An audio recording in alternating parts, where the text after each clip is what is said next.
दोस्तों, हाल ही के घटनाक्रम को देखते हुए अभी 2024 का इलेक्शन काफ़ी ज़ोरों शोरों से चल रहा है और ऐसी स्थिति में हम देख सकते हैं कि कई सारे ऐसे उठापटक हुए हैं जो अपने आप को काफ़ी समाज सेवी कहा करते थे या फिर किसी पार्टी के नेतृत्व में चुनाव नहीं लड़ना चाहते थे या फिर किसी भी पार्टी को वो ब्लेम करते थे कि कोई भी पार्टी सही नहीं है। आज के टाइम पे उन्हीं लोगों ने क्या किया है, उसी पार्टी को ज्वाइन किया है। बात करते हैं मनीष कश्यप की। मनीष कश्यप ने क्या किया? मनीष कश्यप ने सबसे पहले एक ढोंग रचा कि वो पश्चिमी चंपारण से चुनाव लड़ने वाले हैं। उन्होंने डंका मार करके चुनाव की घोषणा करी कि वो नॉमिनेशन करने जा रहे हैं। उनके पर्पस ये था कि आने वाले पार्टियों को वो भ्रमित कर पाए और उनसे कुछ न कुछ लेन देन करके सेटलमेंट की जाए, और आखिर में उन्होंने वैसा ही किया। वही मनीष कश्यप जिसने बीजेपी को हमेशा गाली दी है, वही मनीष कश्यप जिसने आरजेडी को हमेशा गाली दी है, वही मनीष कश्यप जिसने सभी दलों को हमेशा दुत्कारा है, आज वही बीजेपी पार्टी में जाकर के ज्वाइन कर चुके हैं। और अब चुनाव लड़ने की बारी ख़त्म उनकी, अब वो चुनाव नहीं लड़ने वाले हैं।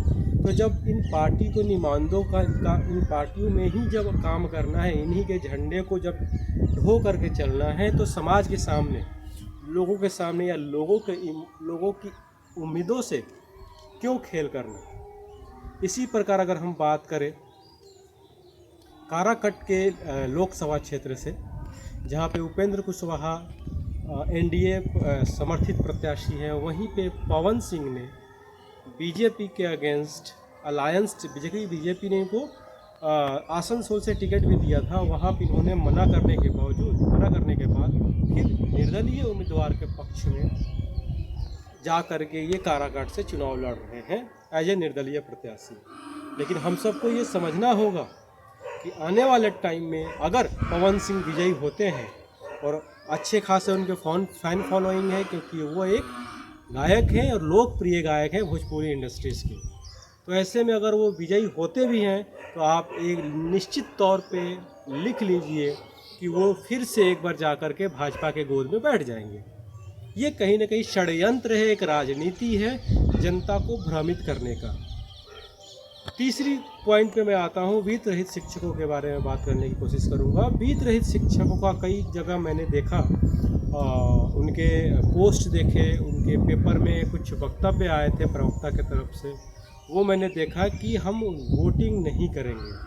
मैं तो कहता हूँ आप ज़रूर वोटिंग करें, जितने भी वित्त रहित शिक्षक हैं आप ज़रूर वोटिंग करें। वोटिंग करने के से पहले आप किसी दल के समर्थन में वोटिंग न करें, किसी पार्टी के समर्थन में वोटिंग न करें, किसी चेहरा के समर्थन में वोटिंग न करें। आप समर्थन करें तो आप मुद्दे को लेकर के जाएं। अपने जो लोकसभा के संसदीय क्षेत्र में उम्मीदवार हैं, जो आपको ईमानदार उम्मीदवार लगता है, आपको लगता है कि ये उम्मीदवार सही है, उनके पक्ष में आप वोट करें।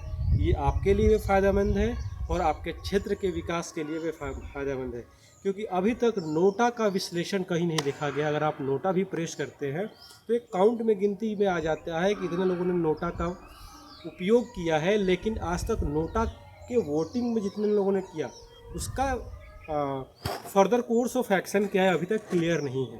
तो मैं सजेस्ट करूँगा सारे वित्त रहित शिक्षकों के अपने क्षेत्र में पार्टी से उठ करके, जाति से उठ करके, दल से उठ करके, आप अपने ही क्षेत्र के जो सबसे बढ़िया उम्मीदवार है, चाहे वो 5 वोट लेकर कहीं क्यों ना है, आप उसी को वोट करें, ताकि आपका बहुमूल्य वोट इस लोकतांत्रिक पर्व में आपका एक बहुमूल्य योगदान दे सके।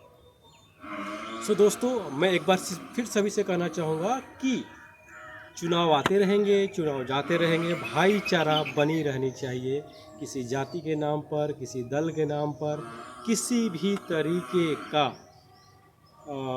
द्वेष किसी से न रखें और मिलजुल करके इस महापर्व को मनाएं। और आने वाले टाइम में जब लोकसभा इलेक्शंस के जब परिणाम आएंगे तो हम सबको उसका आनंद भी लेना चाहिए, क्योंकि यह हमारा महापर्व है, लोकतंत्र एक महापर्व है भारत देश के लिए। तो स्वस्थ रहें, स्वच्छ रहें, बिना किसी द्वेष के साथ, बिना किसी घृणा के साथ। आप अपने दिमाग का यूज करें, जातीय दल से ऊपर उठ करके वोटिंग करें। यही मेरी आप सभी लोगों से विनती है। जय हिंद।